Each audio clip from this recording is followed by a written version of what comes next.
तो चलिए शुरुआत करते हैं hello my shine love part 43 यानी कि लास्ट पार्ट। कई महीने बीत गए होते हैं। क्वांचा और सॉन्ग जिया एक दूसरे को डेट कर रहे होते हैं। वो दोनों घूमने के लिए जाते हैं। फिर घूमने के बाद वो एक स्नैक्स के स्टॉल के बाहर खड़े होते हैं। उन दोनों ने मास्क पहन रखे होते हैं। तो फिर सॉन्ग जिया क्वांचा से पूछ रहा होता है कि तुमने मास्क क्यों पहना है, तुम्हें तो कोई जानता भी नहीं है। क्वांचा कह रही होती है कि अगर तुम अकेले ही मास्क पहनोगे तो फिर सब लोगों को शक हो जाएगा। तभी सॉन्ग जियो अपना मास्क उतार देता है। तो फिर सारी भीड़ वहाँ पर इकट्ठा हो जाती है और वो सॉन्ग जियो की फ़ोटोज़ ले रही होती है। इसके बाद सॉन्ग जियो क्वांशा का मास्क भी उतारता है और सारे लोगों से बोल रहा होता है कि ये मेरी गर्लफ्रेंड है और मैं डेट पर आया हूँ और मैं यही चाहूँगा कि आप लोग मुझे डिस्टर्ब ना करो। फिर वो स्नैक्स खरीदते हैं और वहाँ से चले जाते हैं। क्वांशा गुस्से में होती है और सॉन्ग जियो से बोल रही होती है कि हम नॉर्मल लोगों की तरह स्नैक्स खरीदने के लिए आए थे, लेकिन तुमने सब कुछ एक्सपोज कर दिया। सॉन्ग जियो पूछ रहा होता है कि एक्सपोज करने में क्या प्रॉब्लम है, मैं तुम्हें डेट कर रहा हूँ। वैसे भी अब मैं आर्टिस्ट नहीं हूँ तो फिर मैं सारे लोगों को ये बात बताना चाहता हूँ। क्वांशा कह रही होती है भले ही तुम कुछ भी करो लेकिन हमारा जो रिलेशनशिप है वो ऑर्डिनरी नहीं है। सॉन्गजियो मुस्कुराकर बोलता है क्यों ना हम इसे ऑर्डिनरी बनाए एक नॉर्मल किस से। तभी वो क्वांशा को पकड़ लेता है और उसे किस करने जा रहा होता है। इसी वजह से क्वांशा अपनी आंखें बंद कर लेती है।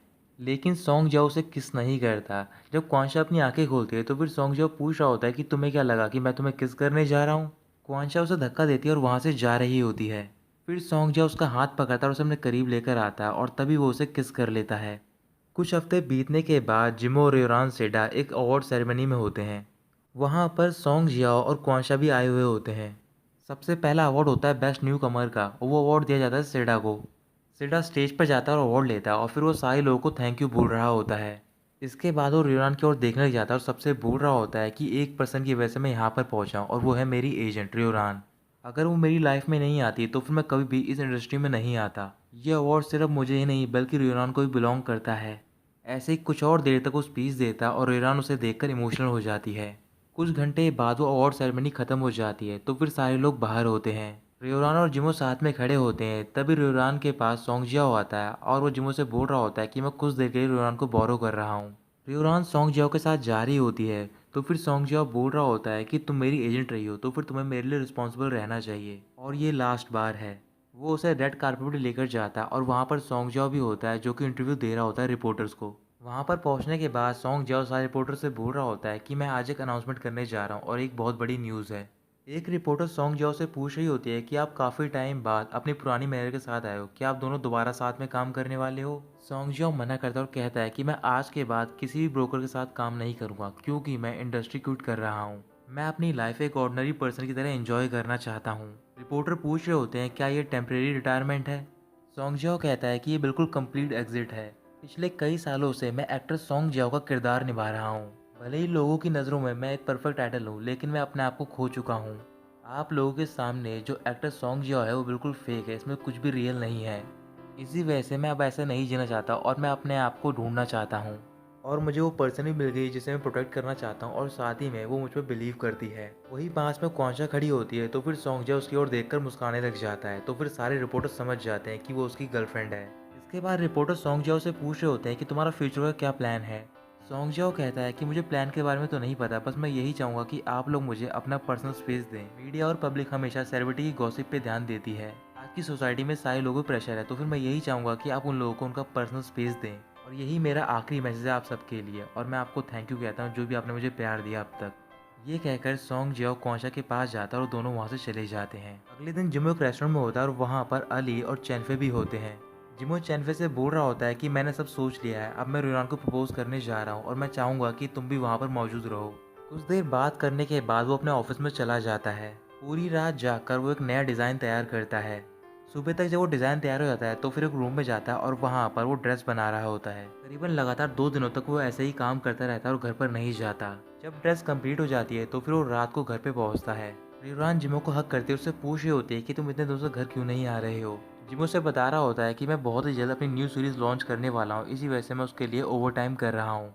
ये कहने के बाद वो सोफे पे बैठ जाता है। तो फिर रियोरान किचन में जाती है उसके लिए कुछ लेने के लिए। जब तक वो स्नैक्स लेकर आती है जिमो के लिए तब तक जिमो वहीं पर सो जाता है। अगले दिन क्वांशा ऑफिस में होती है और वहाँ पर कुछ नए एम्प्लॉयज़ को अपना काम समझा रही होती है। अपना सारा काम खत्म करने के बाद क्वांशा सेडा से मिलने के लिए रेस्टोरेंट में जाती है और वहाँ पर दोनों लंच कर रहे होते हैं। सेडा थोड़ा सा उदास होता है तो फिर क्वांशा बोल रही होती है क्या तुम रियोरान को मिस कर रहे हो।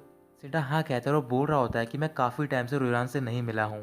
फिर क्वांचा सेडा से कह रही होती है, क्या तुम्हें पता चला कि कुछ ही दिनों में जिमो रियोरान को प्रपोज करने वाला है। जिमो सबको इनवाइट करने वाला, लेकिन मैं यही चाहूंगी कि तुम वहाँ पर मत जाना। सेडा मना करता है और वो कह रहा होता है कि मैं रियोरान की लाइफ का सबसे इंपॉर्टेंट मोमेंट मिस नहीं करना चाहता हूँ। अगले दिन जिमो रियोरान को एक रेस्टोरेंट में लेकर जाता है। वहाँ पर पहुँचने के बाद रियोरान बोल रही होती है कि ये कितना ओल्ड फैशन है, तो फिर मैं तुम्हें एक्सेप्ट नहीं करूँगी। रियोरान के सामने एक प्लेट रखी होती है और उसे ढक रखा होता है, बट रियोरान को लग रहा होता है कि उसके अंदर रिंग है। जिमो रियोरान से बोलता है कि पहले तुम इसे ओपन करो। जैसे वो उसे ओपन करती है तो फिर वो देखती है कि प्लेट में एक इनविटेशन कार्ड रखा होता है। जिमो रियान को बता रहा होता है कि मैं 2 दिन बाद अपनी नई सीरीज लॉन्च करने जा रहा हूँ और उसके लिए मैंने प्रेस कॉन्फ्रेंस रखी है, तो फिर तुम्हें भी वहाँ पर आना है। रियोरान वो इनविटेशन ले लेती है, लेकिन वो थोड़ी सी उदास हो जाती है। जिमो रियोरान की तरफ देखकर मुस्कुराने लग जाता है और बोल रहा होता है कि तुम्हें क्या लगा कि ये प्रपोजल है। फिर रियोरान बोलती है कि मैंने ऐसा तो कुछ भी नहीं सोचा। 2 दिन बाद प्रेस कॉन्फ्रेंस होती है, तो फिर रियोरान वहाँ पर पहुँच जाती है और वो बैक स्टेज जिमो से मिल रही होती है। जिमो रियोरान से मिलने के बाद मेन स्टेज पर जाता है और वहाँ पर प्रिपरेशन कर रहा होता है। सेडा भी वहाँ पर पहुँच जाता है और वो अली से पूछ रहा होता है कि रियोरान कहाँ पर है। अली सेडा को बता देता है कि रियोरान अभी बैक स्टेज है। सेडा रियोरान से मिलने के लिए बैक स्टेज जाता है, तो फिर वहाँ पर रियोरान सेडा को देखकर पूछ रही होती है कि तुम यहाँ पर क्या कर रहे हो, तुम्हारा तो शूट था आज। सेडा रियोरान की ओर देखने लग जाता है और कह रहा होता है कि इतना इंपॉर्टेंट डे है तो फिर मैं कैसे मिस कर सकता हूँ। रियोरान बोल रही होती है कि तुम कैसी बात कर रहे हो, ये एक नॉर्मल प्रेस कॉन्फ्रेंस है और ऐसी प्रेस कॉन्फ्रेंस और भी आएंगी फ्यूचर में।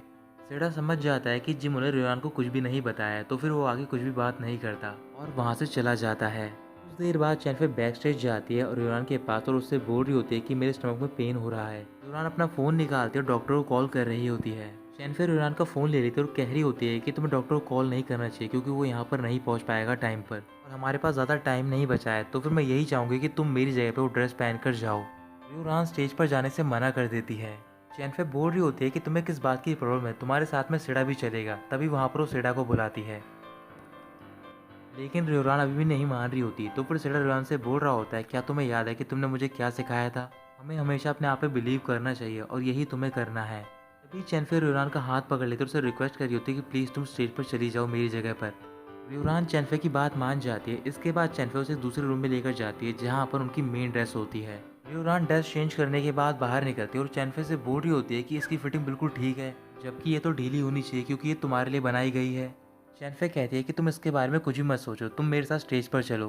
इसके बाद सेडा रियोरान के पास पहुंचता है और वो उसे मेन स्टेज तक लेकर जाता है। स्टेज के एंड तक पहुंचने के बाद सेडा रुक जाता है और रियोरान की तरफ देखकर बोल रहा होता है कि मैं यही चाहूँगा कि तुम जिंदगी भर खुश रहो। ये कहकर वो स्टेज से नीचे उतर जाता है। फिर स्टेज पर जिमो आता है।